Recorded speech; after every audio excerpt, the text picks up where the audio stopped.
We are here with episode 10 of Madoka Magica, just 2 more episodes to talk about after this, and whew, is this the big game changer episode or what? We didn't even get the intro until the very end. The intro is the outro in this episode. Weird question, do you remember the name of this episode by chance? I did not write it down. I believe it was My Only Friend. Yeah, all the episodes of Madoka Magica kind of sound like a whiny middle school girl just having a meltdown. So they are whiny middle school girls having meltdowns. I know that, but it's still hard to keep them straight because they're kind of annoying titles. Anyways, we start this episode with the big shocking reveal that there's a shy incarnation of Homura, and she has these big long braids, and the intro of this episode is not in widescreen like all the other previous episodes have been, probably because there's no real intro. And it is interesting to mention that this version of Homura does have glasses. Not have glasses. Yes, normal Homura has no glasses, and they actually explain why that is. Oh, by the way, I'm McGann the Fangirl. Oh, you don't get your intro until the end of the podcast.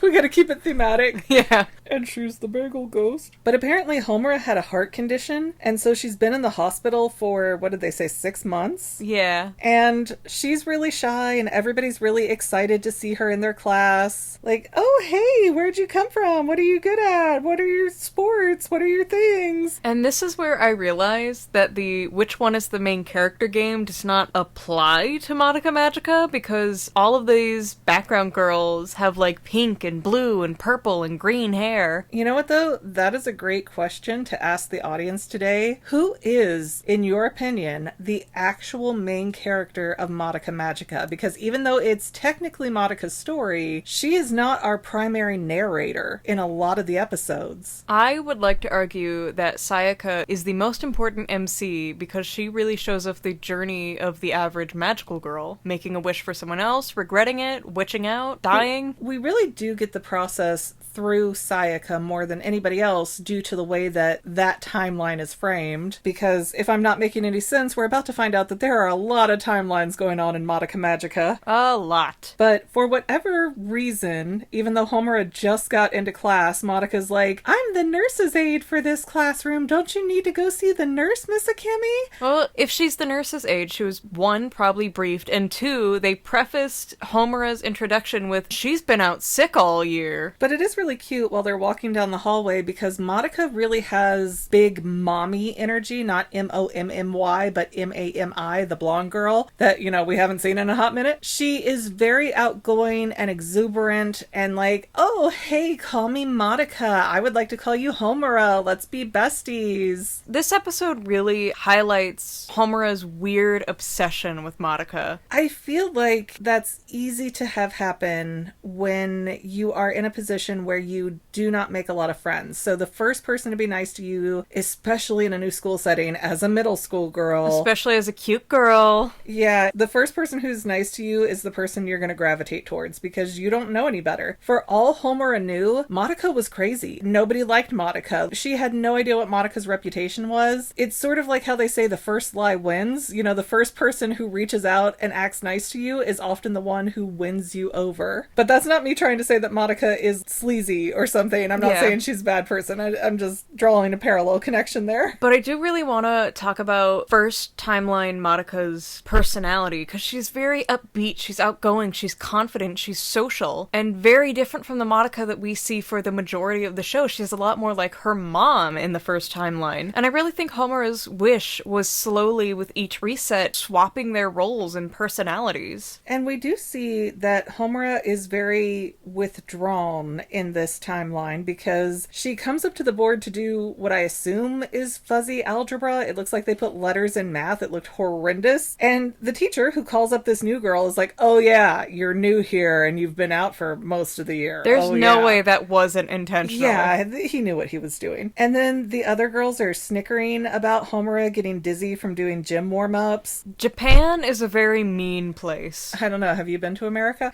The girls in middle school are not nice in general. Anywhere you go, I think. Well, I was too autistic to realize they were bullying me. You're like, these guys are asking me questions. I think they like me. And then it takes me like a year later to be like, aw, man, they didn't want to know about birds. So Homura's walking around a bridge and she's getting kind of depressed, kind of upset, and her internal monologue starts telling her, yeah, you should off yourself, you should do this, you should do that awful thing. You should unalive. And this Picasso painting, Where's Waldo? Floor appears. Yeah, she's getting sucked into a labyrinth that she doesn't know she's walking into, and out of nowhere, Mami and Madoka appear, both as magical girls, and at some point Madoka's like, yeah, I only changed into a magical girl like a week ago, but we don't know what her wish was then, do we? It wasn't said in the show, but I remember reading on the fan wiki that she wished for a cat that got hit by a car to be okay. Aww.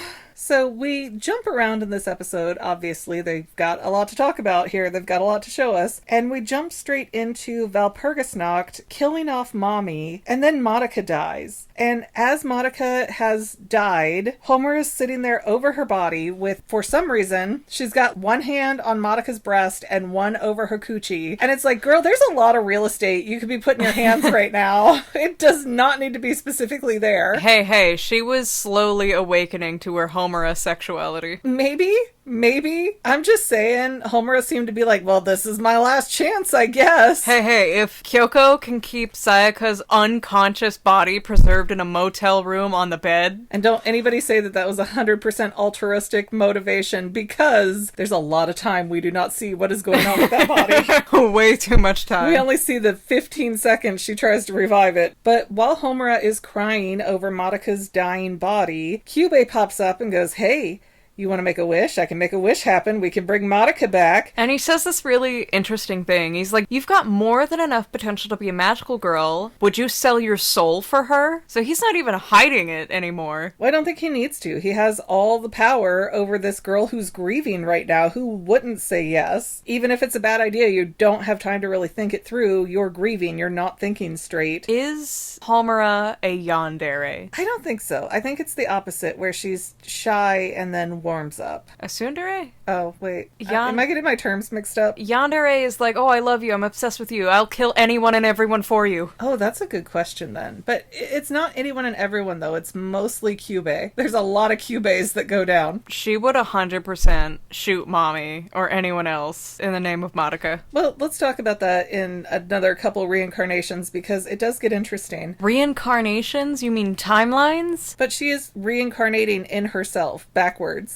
Because she doesn't lose her memories, she doesn't lose her skills. Anyway. But Homura's wish is to meet Madoka all over again, but this time she wants to be strong enough to protect her. I would like to reiterate, if any of these girls actually did stop to think about their wishes, how much better their existence could be, because Homura, you want to go back in time and start this over. Gotcha. I want to be strong enough to defeat Walpurgisnacht alone and go back in time to meet Madoka again. You just gotta really be careful with your evil genie witch phrasing. Well, then the show couldn't show, now could it? If they had any sense at all, but, you know, hindsight's 20/20, I know. So Homura then awakens in the hospital, and she's like, what the what? And she's holding her own soul gem, so she's like, oh, this was real. I think Homura's wording for her wish was very interesting, because she's not saying, I want to be strong enough to be Miss Kaname's equal. She's saying, I want to protect her like she protected me. She wants these roles to flip. She wants to be the knight in shining armor for Madoka. And if you notice, Homura, her weapon isn't really a weapon, it's a shield, and that's part of her time travel device. But instead of having a traditional weapon, Homura has to start looking up how to make bombs. Which I googled it. Yeah, I don't think it's great that they show in the show how to do that.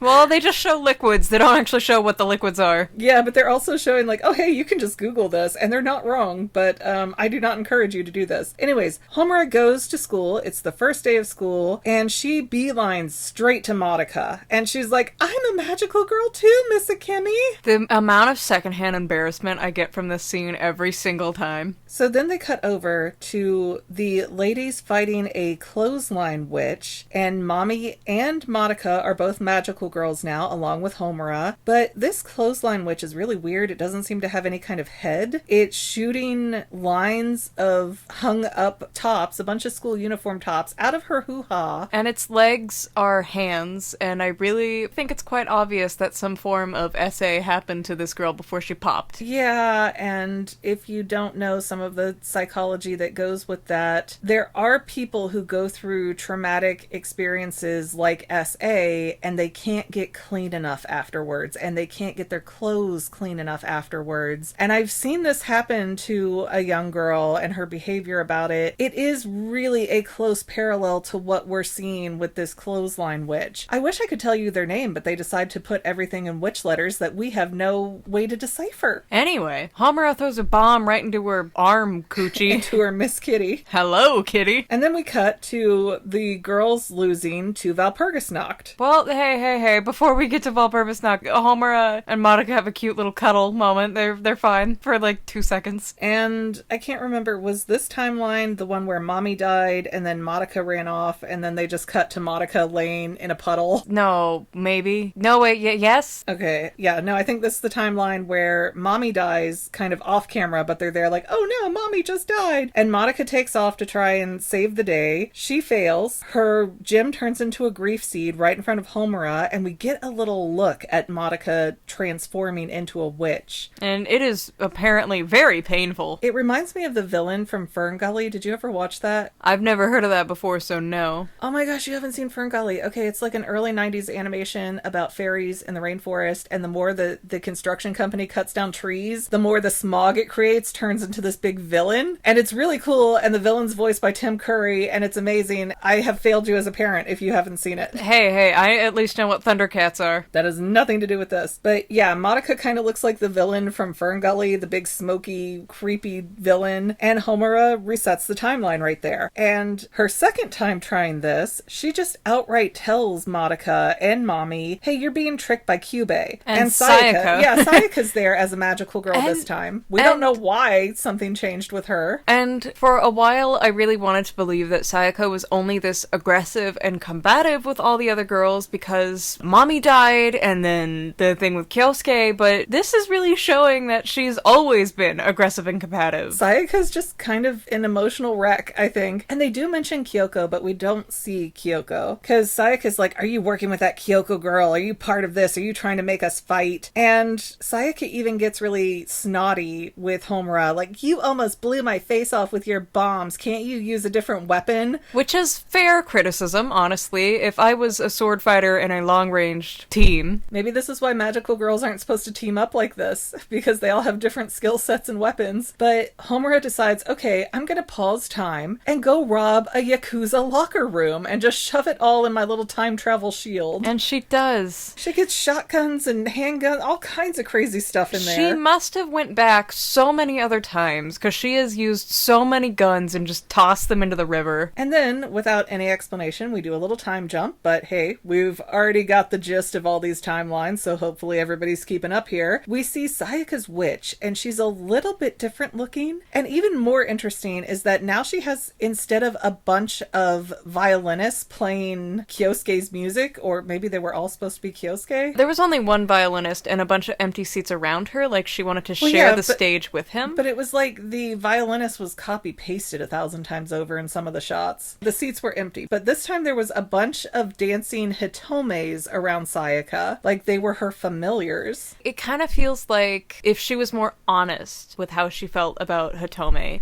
Oh, that's true. What if in this timeline they both confessed their feelings and Hitome was the one who got picked? Ooh. Because Hitome is, well, okay. Because a much more stable, nicer girl. No. Because Hitome's portrayal in the labyrinth here is kind of a mean girl because she's snickering and not sounding very nice. Like, hee hee hee hee. Like, she sounds like she's being antagonistic. And they're dancing around Sayaka. And so after Sayaka has become a witch, and I guess they have stopped her at this point, Mommy loses her mind and she shoots the soul gem right out of, was it Kyoko? Yeah, had to have been Kyoko. Yeah, I was trying to do the math there, like, wait a minute. And Mommy's just like, oh man, if we're all going to be witches, then our only option here is to destroy ourselves and die right now. And she's got Homura all tied up and she's about to hit Homura, but then Madoka shoots her bow and arrow and hits Mommy's gem and turns her lights out. When Homura stopped time to blow up about Sayaka, she only deflected the attacks away from Madoka. All these other people can suffer. She has one goal. She's very tunnel vision. Just like Mommy could have saved her entire family in that car wreck, but she decided not to. It's fine. But now they are down Sayaka, Kyoko, and Mommy. Homura and Madoka cannot defeat Valpurgis Nacht together, so they die together, or at least they're trying to die together. Homura's trying to die together. Yeah, Monika's like, I don't have any more grief seeds, sorry. And Homura's like, that's fine, let's just go, babe, next life. And then Monika's like, tee-hee, I lied, I'm saving you, go back in time for me. And she says something that's very reinforcing of her wish. Like, don't let Kyubey trick me again, don't let me be a magical girl. Yeah, Madoka literally looks at Homura going, save me from being stupid. And by the way, I don't want to be a witch, so take me out before you go back in time. Like, oh. And the camera just goes way back, and we hear that terrible Homura cry out. We never hear our pal, though, so I don't know if she actually had the nerve to do it. She did. We saw the flash, but it was silent. And I think that's showing how disconnected she had to be from now on, because that's when she goes back in time and she takes her hair down and she heals her corneas. Yes, Homura's third time trying to do this. She's like, okay, we're gonna get focused. We're gonna stop screwing around. She holds up her soul gem and heals herself like frickin' Steven Universe. And I guess she healed her heart condition and everything else too, because she got to be a lot stronger and faster. Yes, she did. But that's what I mean. Homura seems to be going back in time and erasing the Homura that should be there. Because otherwise she'd be going mentally back,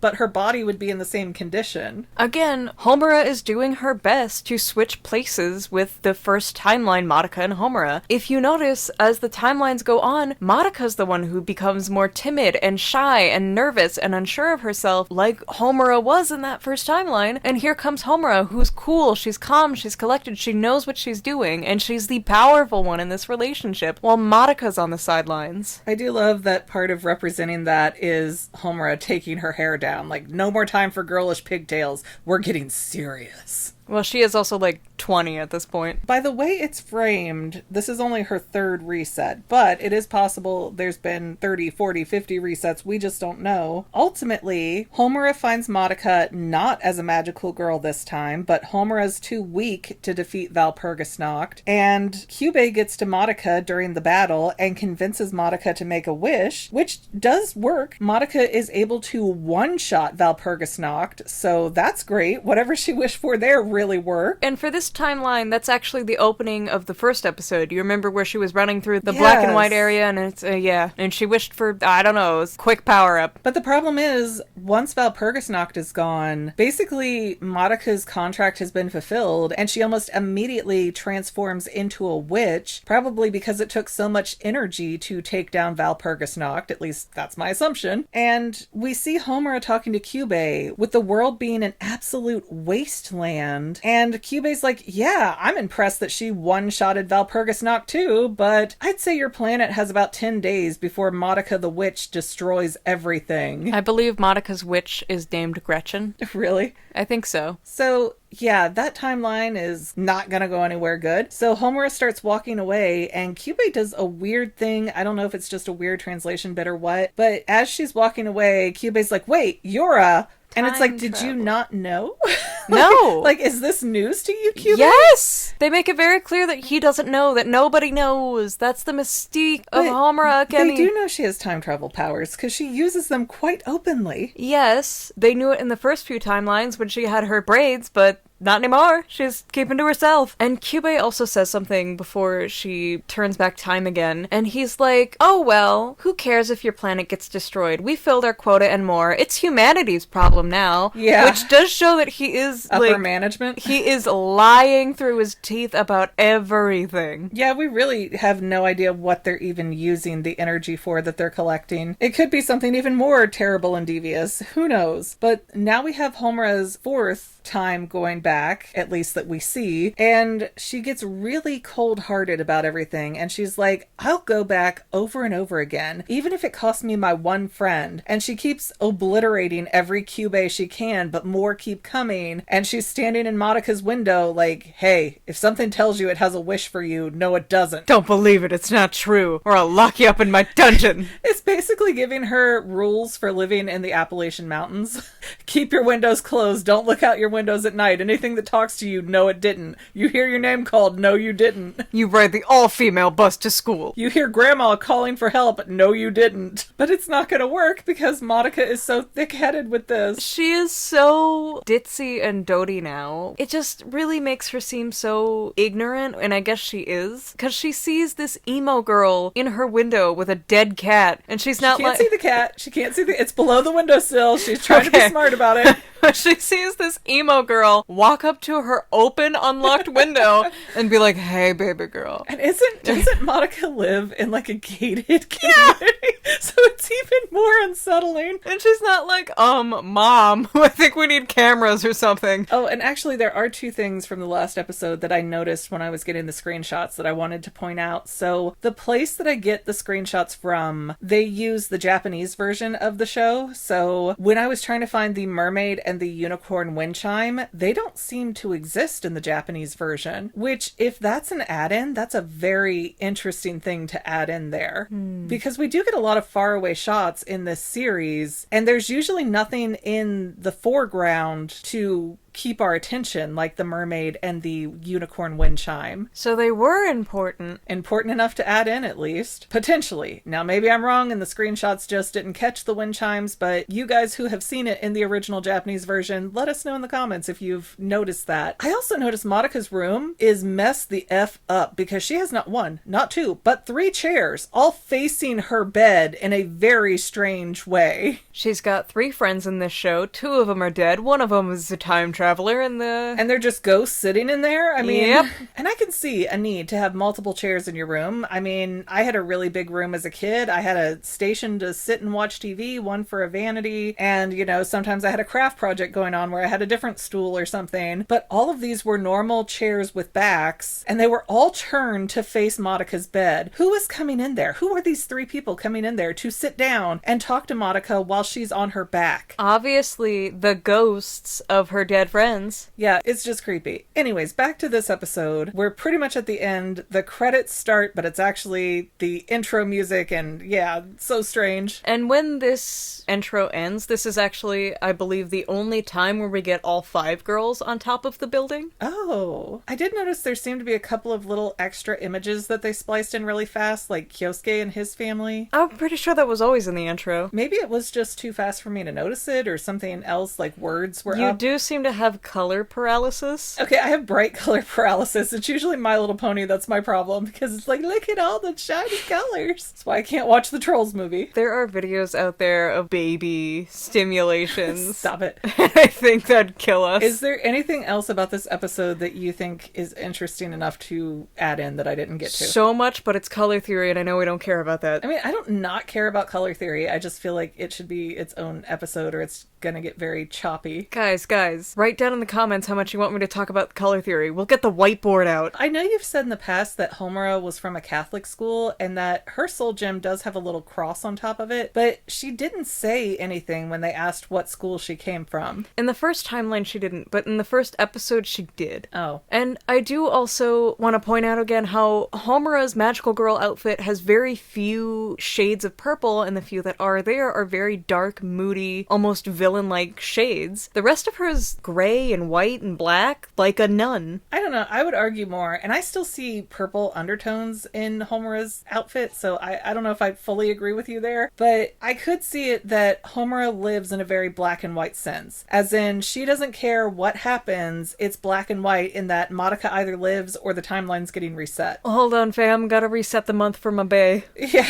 Isn't it only like 2 or 3 weeks? It's a month. So she's reset that month enough time in canon to be about 27. But it is interesting how we watch so much of this series, and if you haven't seen it before, Homura does kind of feel like the villain, and she does feel very confusing. But then once we get to this episode, it's kind of like, oh, is Homura the main character? Homura is a very weird situation, and I love how Madoka Magica doesn't really paint any of the girls to be pure villains or heroes, and no one's strictly good. No one's strictly good or evil, and that's very realistic. And it's a wide array of colors. Because they all represent different feelings. Like Yeah. Sayaka is so sad all the time. You know, we actually have a video about that my mommy made when I was like 7. Yes, she did throw. It's like Inside Out. The Madoka people all match. Yeah, I was so smart as a kid. What happened? Public school drug you down, dear. Okay, if you don't have anything else to bring up detail-wise at this point, then we will remind you guys to please like, comment, subscribe, and share. That's really helpful for us. Paid channel memberships are a yay thing. Buy it. It's cheaper than your soul. You know, just because I said that works better than promising them a magical girl wish or something, doesn't mean you have to do it every time. I promise.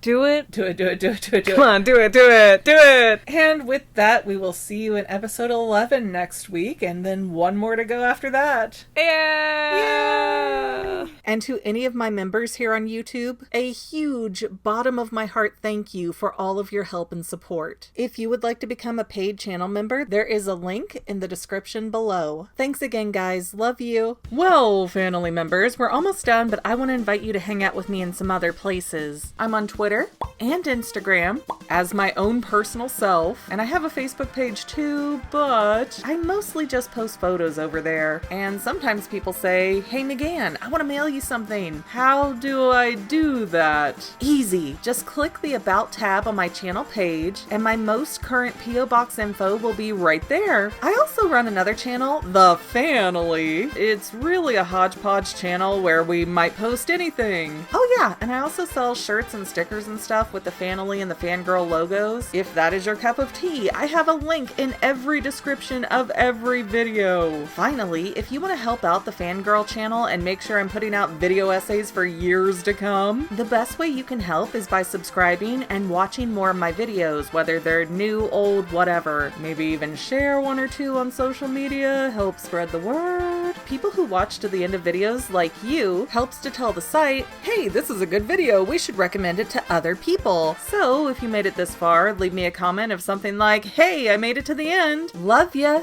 See you next time, family members. Bye.